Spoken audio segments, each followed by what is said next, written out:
서울 강서구의 한 아파트에서 70대 어머니가 증여한 자신의 집에서 쫓겨날 뻔한 충격적인 사건이 알려지면서 화제가 되고 있습니다. 40년 넘게 시장에서 생선 좌판으로 고생해 마련한 집을 아들 부부에게 증여했지만 이후 손님 취급을 받으며 점차 설 자리를 잃어갔다는 이 어머니의 사연이 법정까지 가게 됐다고 합니다. 과연 이 어머니는 어떻게 자신의 존엄을 되찾을 수 있었을까요? 지금부터 여러분께 그 특별한 이야기를 전해드리겠습니다. 여기서 잠깐 더 많은 이야기와 재미있는 콘텐츠를 놓치지 않으시려면 지금 바로 구독과 알림 설정을 해주세요. 여러분의 관심이 저희 채널에게 큰 힘이 됩니다.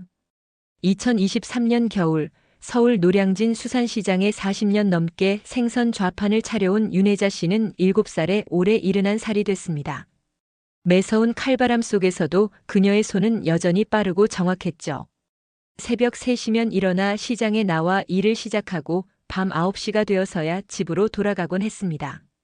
그런 그녀가 평생 번 돈으로 마련한 게 바로 강서구 화곡동에 있는 35평 아파트였습니다. 윤혜자 씨의 하나뿐인 아들 주한이는 이제 39살이고 작년에 결혼했습니다. 아내는 서울대 경영학과를 나온 똑똑한 여자, 이름은 장혜미라고 했죠. 아들의 결혼식 때 윤혜자 씨는 너무 기뻤습니다. 이제 혼자 있던 아들이 좋은 사람을 만나 가정을 꾸릴 수 있게 됐으니까요. 결혼하고 얼마 지나지 않아 아들 부부는 거실 식탁에 윤혜자 씨와 마주 앉았습니다. 그때 며느리가 먼저 말을 꺼냈어요. 어머니, 죄송하지만 부모님 집에 사는 게 여러모로 불편하실 것 같아요. 저희 집을 구해서 따로 살까 생각 중이에요. 윤혜자 씨는 잠깐 멈칫했습니다. 마음 한켠이 서운하기도 했지만 새로 결혼한 부부가 독립하고 싶어하는 마음도 이해가 됐죠. 그녀는 고개를 끄덕이며 대답했습니다. 그래, 너희가 편한 대로 해라. 근데 전세금을 어떻게 마련할 건데? 그때 아들이 고개를 숙이며 조용히 말했습니다. 엄마, 사실 말씀드리기가 좀 그런데요. 전세금이 많이 필요해요. 요즘 집값이 얼마나 뛰었는지 아시잖아요. 이때 며느리가 다시 입을 열었습니다. 어머니, 저희도 생각해봤는데요. 어차피 이 집은 나중에 주한 씨가 물려받을 집이잖아요. 미리 증여받으면 양도세도 줄일 수 있고 전세도 더 좋은 조건으로 구할 수 있을 것 같아요. 어머니, 저희에게 집을 증여해 주시면 안 될까요? 윤혜자 씨는 한참 동안 말이 없었습니다. 40년 넘게 생선을 팔아 모은 돈으로 산 집이었죠. 시장 바닥에서 하루 종일 서 있어도 허리가 끊어질 것 같았지만 아들을 위해 참아왔습니다. 그리고 이제 그 집을 아들에게 넘겨주라고 하네요. 잠시 망설이던 윤혜자 씨는 천천히 고개를 끄덕였습니다. 알았다. 그럼 그렇게 하자. 얼마 뒤 윤혜자 씨는 등기소를 찾았고 아들에게 집을 증여했습니다. 법률 용어로 뭐라고 하던데 어려운 말들이 많았지만 결국 자기 이름은 지워지고 아들 이름이 적혔습니다. 그렇게 윤혜자 씨는 자기가 평생 살 집에서 주인이 아닌 손님이 됐습니다. 처음엔 달라진 것 같지 않았습니다. 아들 부부가 크게 예민하게 구는 것도 아니었고 여전히 같은 집에서 살았으니까요. 하지만 시간이 지날수록 뭔가 이상했습니다. 작은 것부터 시작됐죠. 어머니, 거실에 신문 너무 많이 쌓아두지 마세요. 어머니, 텔레비전 소리 좀 줄여주시겠어요? 어머니, 친구들 불러서 너무 시끄럽게 하지 마세요. 전엔 집주인이었는데 이젠 뭐 하나 마음대로 할 수 없는 손님이 된 기분이었습니다. 윤혜자 씨는 점점 자기 방에서 더 많은 시간을 보내게 됐습니다. 어느 날 저녁 며느리가 요리를 하고 있는데 윤혜자 씨가 부엌으로 들어갔어요. 혜미야, 내가 김치찌개 끓여줄까? 아니요, 어머니. 저희는 된장찌개가 더 좋아요. 괜찮으세요? 예전에는 아들이 그렇게 김치찌개를 좋아했는데 윤혜자 씨는 뒤돌아서 자기 방으로 들어갔습니다. 그리고 혼자 컵라면을 끓여 먹었죠. 그렇게 하루하루가 지나갔고 윤혜자 씨는 점점 더 집에서 작아져 갔습니다. 언제부턴가 허리가 구부정해지고 말수도 줄어들었어요. 친구들도 집에 초대하기 어려워졌고 텔레비전 소리도 항상 작게 틀었습니다. 이제 윤혜자 씨에게 남은 건 작은 방과 시장에서의 일상, 그리고 점점 멀어져가는 아들의 마음뿐이었습니다. 그녀의 평생을 담은 집은 여전히 그곳에 있었지만 그 안에서 그녀의 자리는 점점 사라져가고 있었습니다.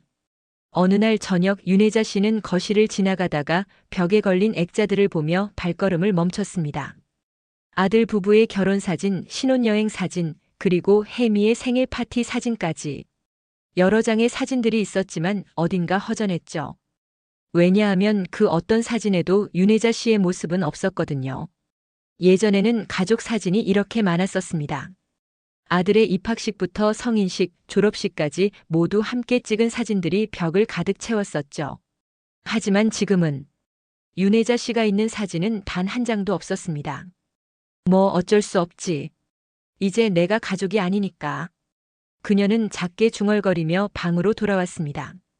그러나 마음 한구석은 점점 서늘해졌죠. 며칠 뒤 며느리 혜미의 생일이었습니다.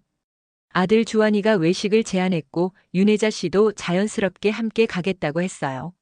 어머니, 제 친구들도 오거든요. 저희끼리만 가는 게 어떨까요? 혜미의 말에 윤혜자 씨는 잠시 머뭇거렸지만 곧 웃으며 대답했습니다. 그래, 너희끼리 좋은 시간 보내라. 난 집에서 텔레비전 보며 쉴게. 그날 밤 윤혜자 씨는 혼자 라면을 끓여 먹었습니다. 식탁에 앉아 조용히 라면을 먹고 있는데 갑자기 눈물이 핑 돌았어요. 이 집에서 혼자 식사를 하는 게 이렇게 외로울 줄은 몰랐습니다. 다음 날 아침 며느리가 식탁에 앉아 스마트폰을 보고 있었습니다. 윤혜자 씨가 주방에서 설거지를 하고 있을 때였죠. 어머니, 우리 다음 주부터 방문 규칙을 정할까요? 방문 규칙? 네, 어머니가 손님들 불러오시거나 할 때요. 저희도 친구들 초대할 때가 있잖아요. 그래서 미리 알려주시면 좋을 것 같아요. 손님을 초대할 때도 이제 허락을 받아야 한다니. 윤혜자 씨는 설거지하던 그릇을 조금 세게 내려놓았습니다. 철컥. 알았어. 그렇게 하마. 다음 주부터 윤혜자 씨는 친구들을 집에 초대하지 않았습니다. 대신 주말이면 시장 근처 찻집에서 만났죠. 그곳에서 친구들은 한결같이 물었습니다. 혜자야, 요즘 왜 집에 안 오래? 예전엔 맨날 같이 모여서 차도 마시고 그랬잖아. 아, 그냥. 며느리가 젊은 사람들이니까 시끄러울까봐. 친구들은 고개를 끄덕이면서도 뭔가 이상하다는 표정을 지었습니다.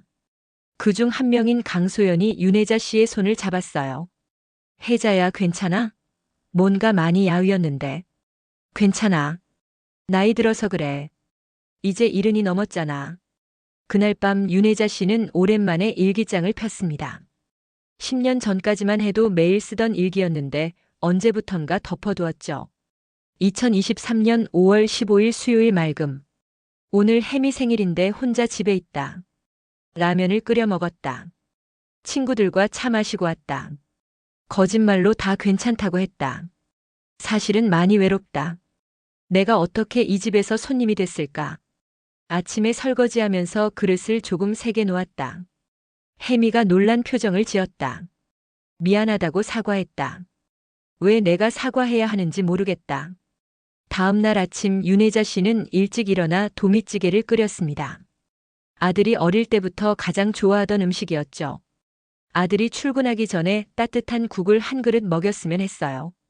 하지만 아들은 시계를 보더니 서둘러 집을 나섰습니다. 엄마, 늦었어요. 회의가 있어서. 아들아, 도미찌개 한 숟가락만. 다음에 먹을게요. 먼저 갈게요. 현관문이 닫히는 소리가 들렸고 윤혜자 씨는 혼자 남았습니다. 끓어오르던 도미찌개는 그대로 식어갔고 그녀의 마음도 함께 식었습니다. 그날 저녁 시장에서 돌아온 윤혜자 씨는 현관에서 익숙한 목소리를 들었어요. 아들 부부가 무언가를 의논하고 있었습니다. 여보, 아무래도 어머니가 우리랑 같이 사는 게 불편한 것 같아. 나도 모르게 신경 쓰게 되고. 그래도 엄마가 평생 이 집에서 사셨는데. 물론 고마워. 근데 이제 우리 부부만의 시간도 필요하잖아. 그리고 어머니도 불편하실 것 같아. 요양원까지는 아니더라도 어르신 전용 주택 같은데 알아보면 어떨까? 윤혜자 씨는 현관에 서서 숨을 죽였습니다. 가슴이 쿵쾅거렸어요. 아들 부부는 자신을 집에서 내보내려 하고 있었습니다. 자기가 평생 피땀 흘려 마련한 집에서요. 그날 밤 윤혜자 씨는 잠을 이루지 못했습니다. 천장을 바라보며 생각했죠. 내가 언제부터 이렇게 눈치를 보며 살게 되었을까? 내가 언제부터 이 집에서 방해가 되는 사람이 되었을까? 새벽 3시 알람이 울려 윤혜자 씨는 일어났습니다. 시장에 나가야 할 시간이었어요. 하지만 오늘은 좀 달랐습니다. 생선 장갑을 끼면서 그녀는 결심했습니다. 이렇게만 살 수는 없어. 뭔가를 해야 해. 2023년 7월 무더운 여름이었습니다. 윤혜자 씨는 시장 좌판에서 땀을 뻘뻘 흘리며 일하고 있었습니다. 그때 휴대폰이 울렸어요. 아들의 전화였습니다. 엄마 안녕하세요. 그게 다음 주부터 엄마 방문 시간 좀 조정해야 할 것 같아요. 무슨 소리야? 내가 언제 허락받고 집에 들어간다고? 아, 그게 아니라 혜미가 재택근무를 하게 됐거든요. 그래서 집이 좀 조용해야 해서. 알았어. 윤혜자 씨는 전화를 끊고 한숨을 쉬었습니다. 이제 자기 집에 들어가는 것도 허락받아야 하는 상황이 되었어요. 다음 주부터 정말 변화가 시작됐습니다. 평일에는 혜미가 재택근무를 한다며 윤혜자 씨에게 가능한 조용히 해달라고 했어요. 그리고 주말에는 아들 부부가 친구들과 모임이 있다며 외출하기를 권했습니다. 어머니, 이번 주말에는 회사 동기들이 집들이에 오기로 했어요. 제가 회사에서 새로 산 집이라고 자랑 좀 하려고요. 어머니가 계시면 조금 불편할 것 같은데 친구들 만나러 가시는 게 어떨까요? 윤혜자 씨는 가슴이 철렁했습니다. 회사 동기들이 온다면서 자신은 집에서 내쫓는 거였어요.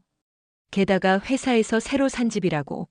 이 집은 그녀가 40년 넘게 생선을 팔아서 마련한 집인데. 알았어. 그럼 나가 있을게.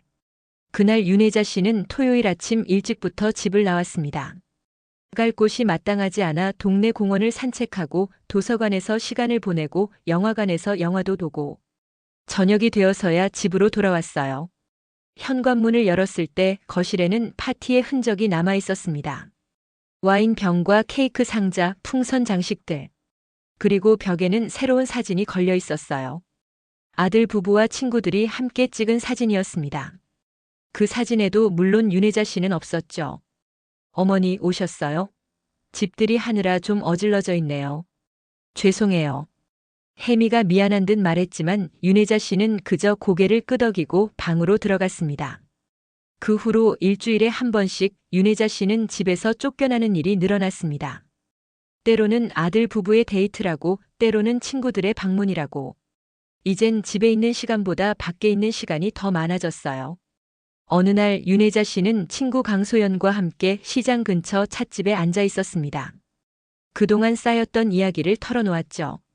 소연아, 나 요즘 너무 힘들어. 내가 살던 집인데 이제 내 집이 아니야. 내가 허락받고 들어가고 허락받고 나가고. 소연은 친구의 손을 꼭 잡아주었습니다. 혜자야, 그건 아니지. 그 집은 내가 평생 고생해서 마련한 집이잖아. 아들에게 증여했다고 해서 내가 그렇게 살 필요는 없어. 근데 어떻게 해야 하는데? 이미 증여 서류도 다 썼는데. 그날 밤 윤혜자 씨는 다시 일기장을 펼쳤습니다. 2023년 7월 28일 금요일 흐림. 오늘도 집에서 쫓겨났다. 아들 부부가 친구들과 모임이 있다고. 하루 종일 밖에서 시간을 보냈다. 발이 너무 아프다. 소연이가 말했다. 그건 아니야라고. 맞다. 이건 아니다. 하지만 어떻게 해야 할지 모르겠다. 나에게 남은 선택지가 있기는 한 걸까? 다음 날 일요일 윤혜자 씨는 부엌에서 자신이 좋아하는 미역국을 끓이고 있었습니다. 그런데 혜미가 다가와 말했어요. 어머니, 이번 주부터는 제가 식사 준비를 다 할게요. 어머니 연세도 있으시고 힘드시잖아요. 얼핏 들으면 친절한 제안 같았지만 윤혜자 씨는 알았습니다. 이건 부엌도 자기 영역에서 빼앗으려는 것이라는 걸요. 아니야, 괜찮아. 나는 아직 내 일은 스스로 해. 하지만 그 말은 소용없었습니다. 그 이후부터 부엌은 혜미의 공간이 됐어요. 윤혜자 씨가 뭔가 하려고 하면 혜미가 나타나 제가 할게요 하고 막았습니다. 이제 집에서 윤혜자 씨에게 남은 건 침실뿐이었습니다. 거실도 부엌도 심지어 텔레비전도 마음대로 볼 수 없게 됐어요. 그녀는 점점 더 작아졌고 시장에서 일하는 시간은 더 길어졌습니다. 어느 저녁 시장에서 돌아온 윤혜자 씨는 현관에서 신발을 벗고 있었습니다. 그때 아들과 며느리의 대화가 들렸어요. 여보, 저 생각인데. 어머니가 이렇게 계시는 게 우리도 불편하고 어머니도 불편하신 것 같아. 아파트 한 채 정도는 사드릴 수 있잖아. 그래도 엄마를 혼자 살게 하는 게, 아휴, 혼자 살게 하는 게 아니라 독립적으로 사시게 하는 거지. 요즘 일은 넘은 어르신들도 혼자 잘 사시잖아. 윤혜자 씨는 가만히 현관에 서서 그 대화를 들었습니다. 눈물이 나려고 했지만 꾹 참았어요. 그리고 그때 결심했습니다. 이제 참지 않겠어. 나도 내 권리를 찾아야 해. 2023년 9월 태풍이 지나간 후에 쌀쌀한 아침이었습니다. 윤혜자 씨는 평소처럼 새벽 3시에 일어나 시장으로 향했어요. 하지만 이날따라 마음이 무거웠습니다. 어젯밤 아들 부부의 대화가 계속 머릿속을 맴돌았거든요. 시장에 도착해 생선 좌판을 열자마자 옆 좌판에 친구 강소연이 다가왔습니다. 혜자야, 얼굴이 왜 그래? 밤새 잠 못 잤지? 그냥 좀 피곤해서 그래. 하지만 소연은 윤혜자 씨가 뭔가 숨기고 있다는 걸 알아차렸습니다. 오랜 친구라 그런 것쯤은 금방 눈치챌 수 있었죠. 너 요즘 이상해. 예전 같지 않아. 무슨 일 있으면 말해봐. 윤혜자 씨는 한참을 망설이다가 입을 열었습니다. 소연아, 나 이제 내 집에서조차 눈치 보고 살아. 어제 아들 부부가 내 모르게 하는 얘기를 들었는데 나를 따로 내보내려고 계획하고 있더라고. 소연의 얼굴이 굳어졌습니다. 뭐? 내가 40년 넘게 고생해서 마련한 집인데? 응. 내가 증여했거든. 작년에. 아이고, 혜자야. 그렇다고 해도 그건 아니지. 증여했다고 해서 내가 그렇게 살 필요는 없어. 내가 노후를 그 집에서 보낼 권리가 있어. 소연은 주머니에서 핸드폰을 꺼내 무언가를 검색하기 시작했습니다. 잠깐만. 내가 며칠 전에 뉴스에서 본 게 있는데. 잠시 후 소연이 화면을 윤혜자 씨에게 보여주었습니다. 봐봐, 여기. 증여받은 집에서 부모를 함부로 대하면 증여를 취소할 수 있대. 망은행위로 증여를 취소한 판례도 있고. 정말? 그런 게 가능해? 그럼 부모 공경해야지. 내가 그 집에 살 권리가 있다고. 윤혜자 씨는 핸드폰 화면을 찬찬히 읽어보았습니다. 망은행위라는 단어가 눈에 들어왔어요. 은혜를 잊고 배신하는 행위를 말하는 법률 용어였습니다. 그날 밤 윤혜자 씨는 일찍 퇴근해서 동네 법률 상담소를 찾아갔습니다. 젊은 변호사가 친절하게 설명해 주었어요. 어머님, 증여한 부동산이라도 자녀의 망은행위가 있으면 취소할 수 있습니다. 특히 부모에 대한 부양 의무 위반, 심한 모욕이나 학대, 생활비 미지급 등이 인정되면 법원에서 증여 취소를 인용할 수 있죠. 그럼 내가 집에서 쫓겨나는 것도? 그건 명백한 망은행위로 볼 수 있습니다. 특히 어머님이 그 집의 원래 소유자시고 노후에 안정적으로 거주할 권리가 있으시니까요. 윤혜자 씨는 법률 상담소를 나오면서 가슴이 두근거렸습니다. 처음으로 자신에게도 선택권이 있다는 걸 알게 됐어요. 그날부터 윤혜자 씨는 조금씩 변하기 시작했습니다. 먼저 집에서 일어나는 일들을 기록하기 시작했어요. 일기장에 상세히 적었고 나중에는 녹음기도 사용했습니다. 어머니, 이번 주말에도 집에 계시지 마세요. 동호회 모임이 있어서요. 알겠어. 그런데 아들아, 한 가지 부탁이 있어. 엄마도 이 집에서 명절은 지내고 싶단다. 그건 되겠지? 아들은 잠시 당황한 표정을 지었지만 곧 고개를 끄덕였습니다. 네. 알겠습니다.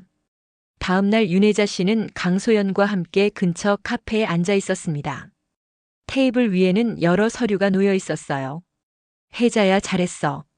일단 증거를 확실히 모으는 게 중요해. 나도 옆 좌판 주인들한테 얘기해 둘게. 내가 그 집을 위해 얼마나 고생했는지 모두 알고 있으니까. 고마워, 소연아.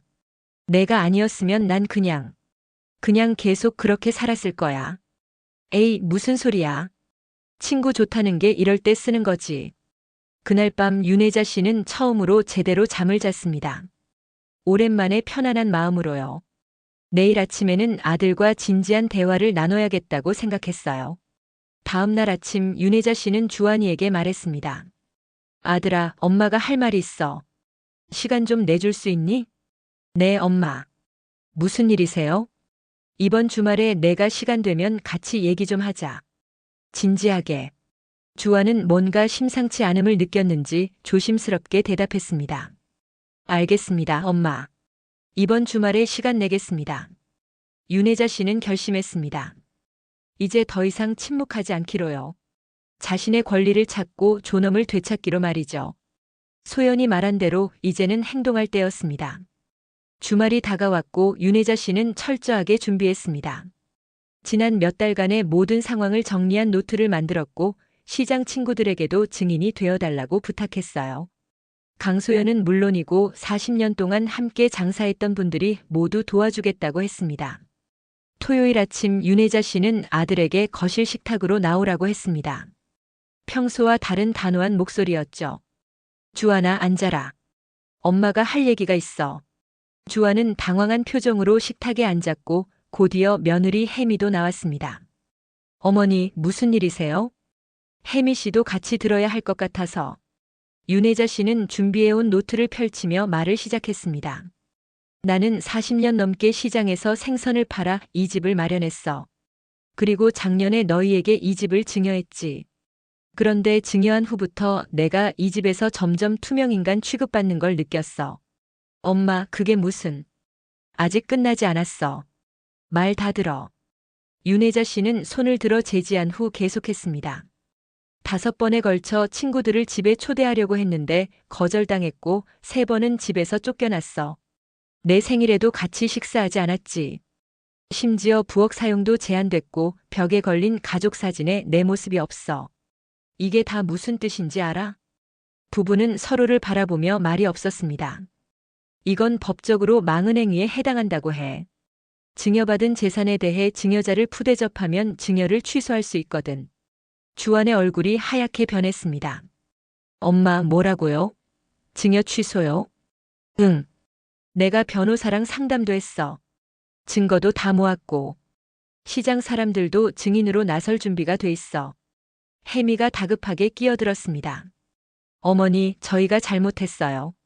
앞으로는 조심하겠습니다. 제발 생각을 다시 해주세요. 하지만 윤혜자 씨는 단호했습니다. 늦었어. 난 이미 결심했고 증여 취소 소송을 준비 중이야. 다음 주 월요일에 변호사를 만나기로 했어. 주안이 벌떡 일어났습니다. 엄마, 이게 무슨 소리예요?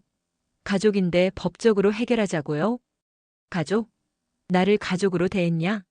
내가 언제부터 이 집에서 손님이 됐는지 생각해봐라. 그날 이후 집안 분위기는 냉랭해졌습니다. 하지만 윤혜자 씨는 흔들리지 않았어요. 매일 시장에서 돌아와서는 증거를 정리하고 변호사와 통화했습니다. 다음 주 월요일 윤혜자 씨는 변호사 사무실을 찾았습니다. 젊은 여성 변호사 김은주가 친절하게 맞아주었어요. 어머님, 잘 오셨습니다.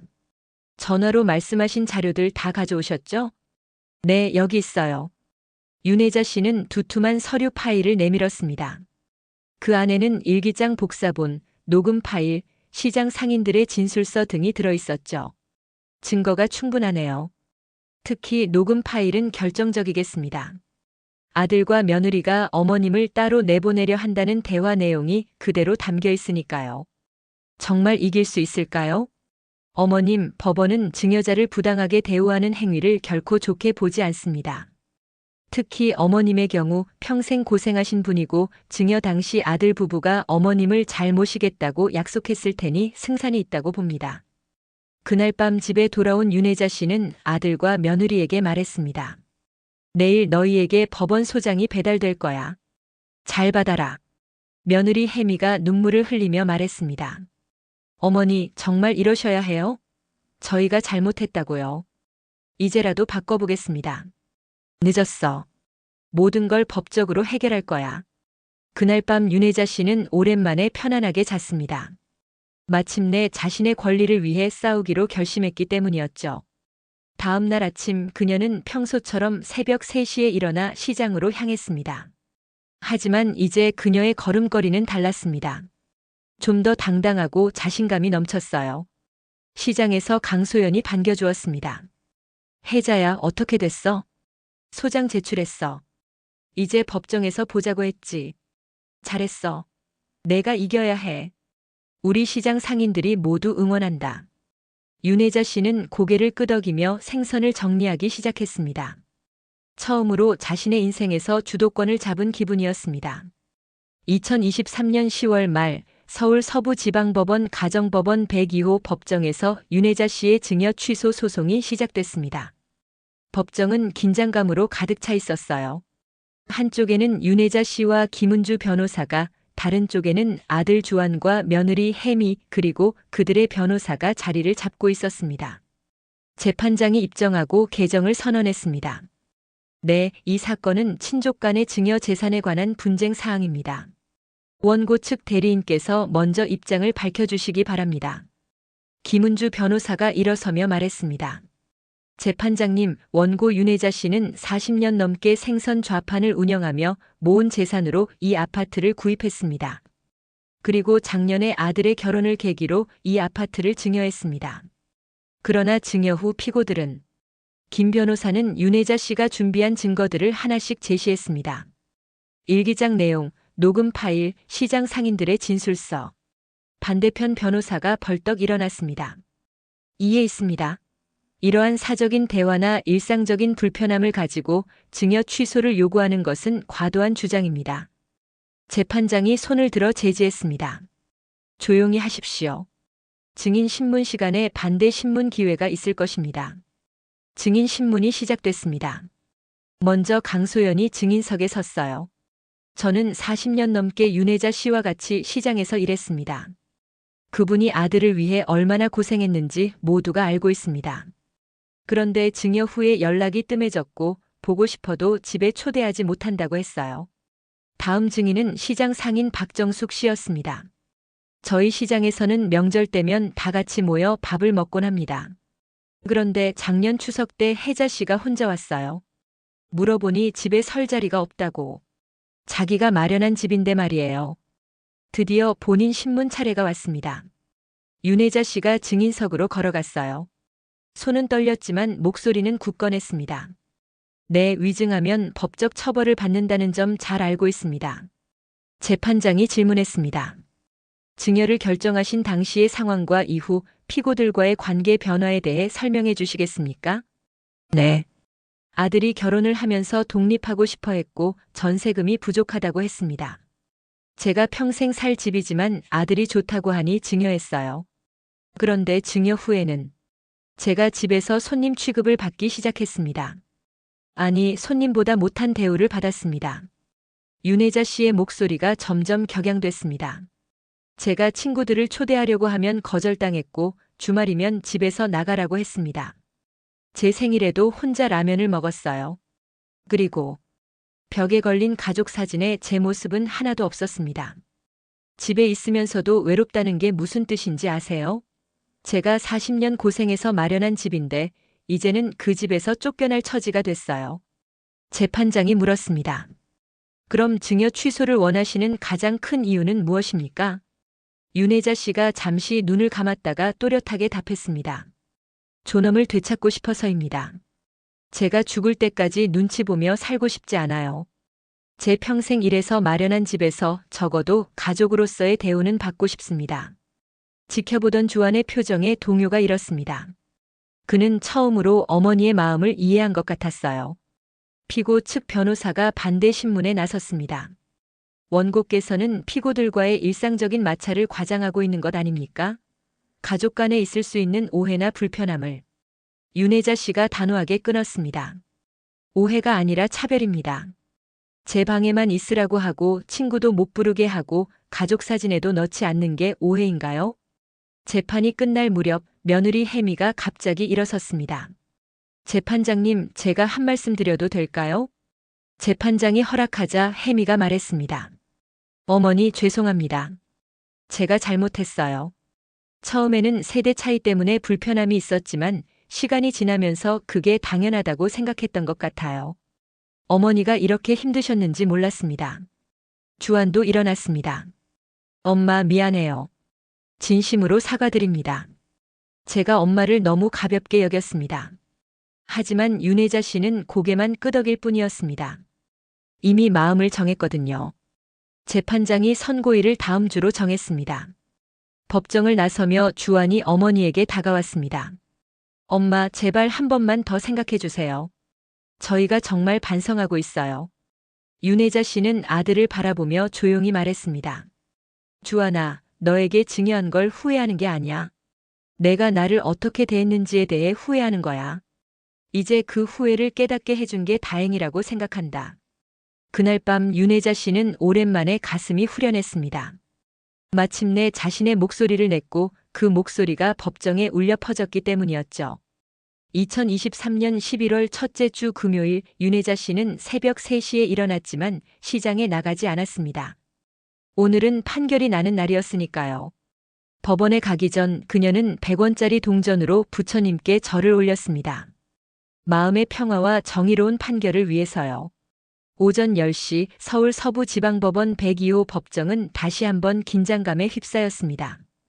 윤혜자 씨는 김은주 변호사 옆에 앉아 있었고 건너편에는 아들 주안과 며느리 혜미가 고개를 숙이고 있었어요. 일동 기립. 재판장이 입정하고 판결 선고가 시작됐습니다.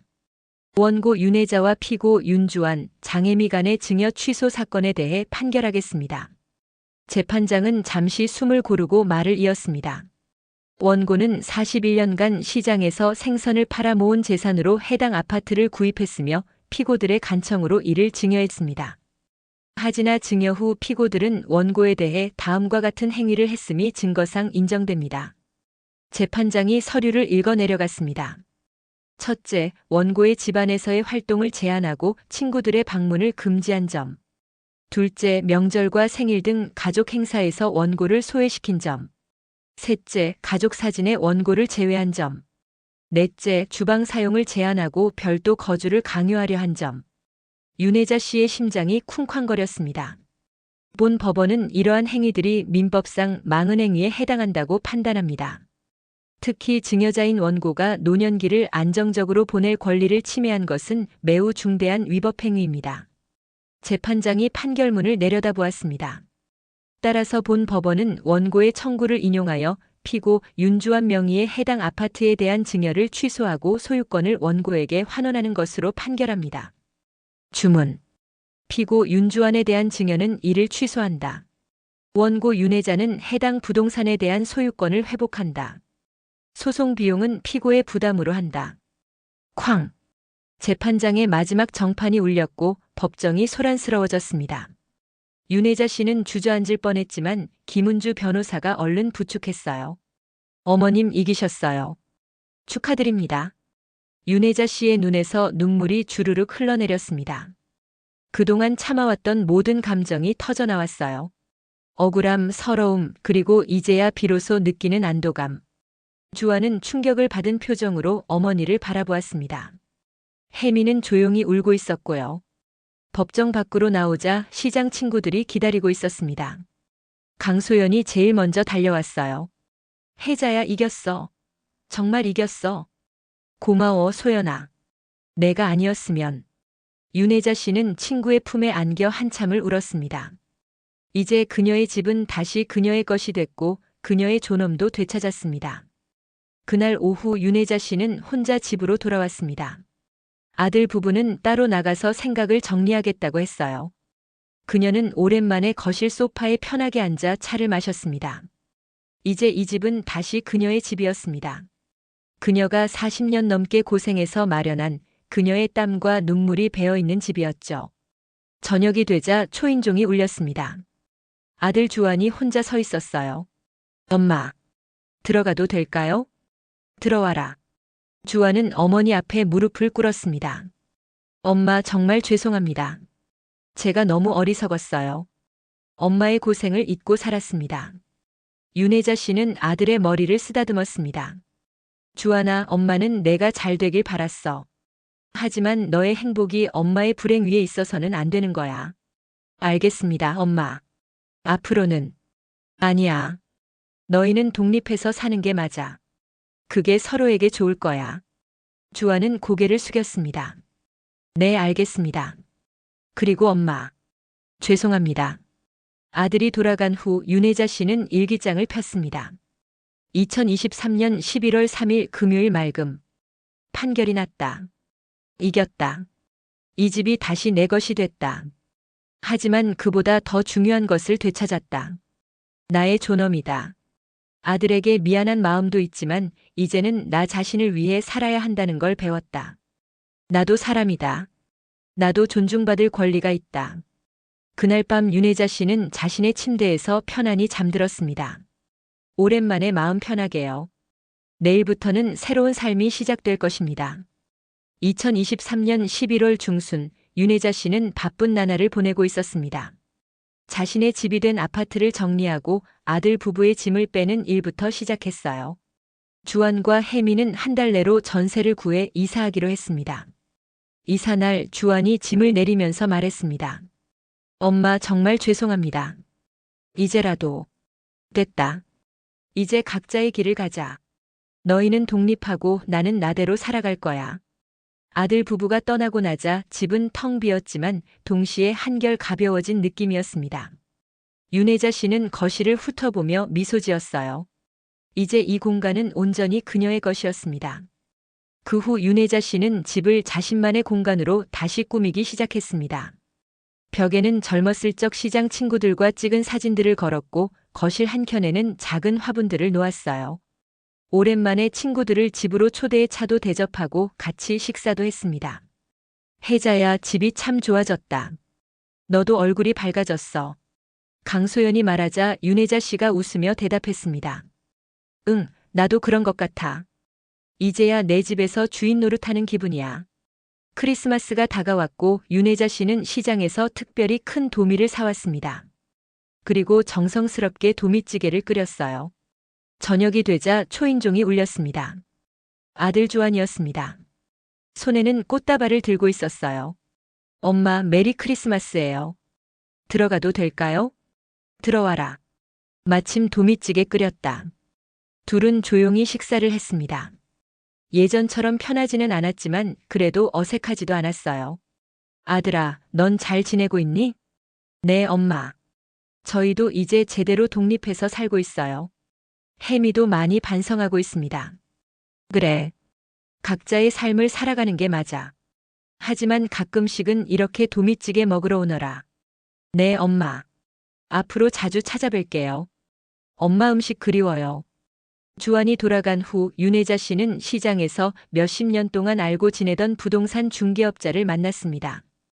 혜자 씨, 어떻게 생각하고 계세요? 이 아파트 팔면 꽤 좋은 돈 될 텐데. 응, 팔기로 했어. 내가 살기엔 좀 커. 조그마한 원룸이나 오피스텔로 옮기려고. 몇 주 후 아파트가 매매됐고 윤혜자 씨는 시장 근처의 아담한 오피스텔로 이사했습니다. 시장까지 걸어서 10분도 걸리지 않는 거리였어요. 남은 돈은 적금에 들어두고 매달 이자로 넉넉하게 생활할 수 있게 됐습니다. 새해가 밝았고 윤혜자 씨는 삶의 루틴도 바꿨습니다. 매일 새벽 6시까지만 시장 일을 하고 오후에는 복지관에서 하는 문화 강좌에 참여했어요. 서예, 한글 교실, 요가까지 배우기 시작했습니다. 할머니, 글씨체가 정말 예쁘세요. 요가 수업 후 함께 차를 마시던 젊은 여성이 윤혜자 씨에게 말했습니다. 고마워요. 이제 좀 여유가 생겨서 배우고 있어요. 주말에는 친구들과 영화도 보고 시내 나들이도 다녔습니다. 예전처럼 어딘가에 갇혀 있는 것이 아니라 자유롭게 세상을 즐겼어요. 어느 봄날 윤혜자 씨는 공원 벤치에 앉아 햇볕을 쬐고 있었습니다. 그때 아들에게서 문자가 왔어요. 엄마, 아내가 임신했어요. 내년 봄에 손자가 태어날 것 같습니다. 엄마가 외할머니 되시는 거예요. 윤혜자 씨는 미소 지었습니다. 그리고 답장을 보냈어요. 축하한다. 하지만 외할머니는 혜미 어머니지. 나는 할머니다. 건강하게 잘 키워라. 며칠 후 주한과 혜미가 함께 윤혜자 씨의 오피스텔을 찾아왔습니다. 어머니, 작은 집이지만 아늑하네요. 그렇지. 나 혼자 살기 딱 좋아. 혜미가 조심스럽게 말했습니다. 어머니, 아이가 태어나면 가끔 봐주실 수 있으세요? 물론이지. 하지만 너희가 원할 때만. 이제 나도 내 삶이 있으니까. 돌아가는 아들의 뒷모습을 보며 윤혜자 씨는 생각했습니다. 이제야 제대로 된 관계가 시작되는 것 같다. 서로를 존중하는 관계가. 그날 밤 윤혜자 씨는 일기장의 마지막 페이지를 폈습니다. 2024년 3월 20일 수요일 봄날. 오늘 손주 소식을 들었다. 기쁘다. 하지만 예전처럼 모든 걸 내려놓고 손주를 위해 살지는 않을 것이다. 나도 내 삶의 주인이다. 40년 넘게 남을 위해 살았다. 이제는 나를 위해 살 차례다. 시장 가는 길이 가벼웠다. 발걸음이 경쾌했다. 이번 주말에는 친구들과 강릉 바다를 보러 가기로 했다. 72의 나이에 처음으로 나 자신을 위한 여행이다. 법정에서 눈물 흘리며 외쳤던 그 말을 다시 생각한다. 존엄을 되찾고 싶어서입니다. 이제 나는 그 존엄을 되찾았다. 그리고 내 삶의 진짜 주인이 됐다. 일기장을 덮고 윤혜자 씨는 창밖을 바라보았습니다. 봄바람이 불어오고 있었고 새로운 계절이 시작되고 있었습니다. 그녀의 새로운 살처럼요. 이렇게 윤혜자 씨의 이야기가 마무리됩니다. 이 이야기는 한 여성이 자신의 존엄을 되찾고 진정한 자신의 삶을 찾아가는 여정을 그리고 있습니다.